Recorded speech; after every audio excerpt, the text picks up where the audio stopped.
തെരഞ്ഞെടുപ്പ് തോൽവിയിൽ സിപിഐഎം ജില്ലാ നേതൃയോഗങ്ങളിൽ പിണറായി വിജയനും എം വി ഗോവിന്ദനും അതിരൂക്ഷമായ വിമർശനം. പിണറായിയെ പ്രതിപക്ഷ നേതാവാക്കിയത് നൂറ്റാണ്ടിലെ മണ്ടത്തരമെന്നും എം വി ഗോവിന്ദന്റെ ഓരോ പ്രതികരണത്തിലും ജനങ്ങൾ പാർട്ടിക്കെതിരാകുന്നുവെന്നും വിമർശനമുയർന്നു. ആഗോള അയ്യപ്പ സംഗമം അബദ്ധമായെന്ന് പത്തനംതിട്ട ജില്ലാ കമ്മിറ്റിയിൽ അംഗങ്ങൾ കുറ്റപ്പെടുത്തി. സമാനതകളില്ലാത്ത വിമർശനമാണ് മുൻ മുഖ്യമന്ത്രിയും പാർട്ടി പോളിറ്റ് ബ്യൂറോ അംഗവുമായ പിണറായി വിജയൻ സിപിഐഎം ജില്ലാ നേതൃയോഗങ്ങളിൽ നേരിടുന്നത്. പിണറായിയെ പ്രതിപക്ഷ നേതാവാക്കിയത് നൂറ്റാണ്ടിന്റെ മണ്ടത്തരമെന്നാണ് കോഴിക്കോട് ജില്ലാ കമ്മിറ്റിയിൽ ഉയർന്ന വിമർശനം. ഇഷ്ടമുള്ളവരെ മത്സരിപ്പിക്കാൻ ഒരു നയം, ഇഷ്ടമില്ലാത്തവരെ മാറ്റി നിർത്താൻ മറ്റൊരു നയം. ഇടതുപക്ഷത്തിന്റെ അവസാന മുഖ്യമന്ത്രിയും പ്രതിപക്ഷ നേതാവും പിണറായി വിജയനായാൽ അതിശയപ്പെടാനില്ലെന്ന് കൊല്ലം ജില്ലാ കമ്മിറ്റിയിൽ കുറ്റപ്പെടുത്തൽ.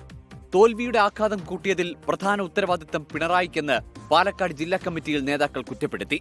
AK ബാലനും വെള്ളാപ്പള്ളി നടേശനും ഒരേ ശബ്ദമെന്നും വിമർശനം.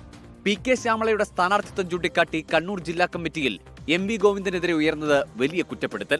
തളിപ്പറമ്പിലെയും പയ്യന്നൂരിലെയും വിഷയങ്ങൾ മലബാറിലാകെ എതിർവികാരമുണ്ടാക്കി.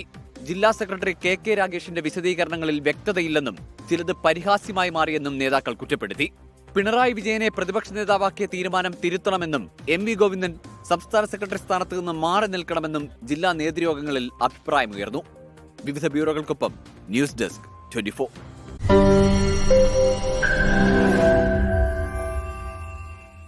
ലോകത്തെവിടെയായാലും ഏത് സമയത്തും 24 വാർത്തകളും ഓഗ്മെന്റഡ് റിയാലിറ്റി പാക്കേജുകളും എക്സ്പ്ലെയിനറുകളും വിശദമായി കാണാൻ ഞങ്ങളുടെ യൂട്യൂബ് ചാനൽ നിങ്ങൾക്ക് സബ്സ്ക്രൈബ് ചെയ്യാം.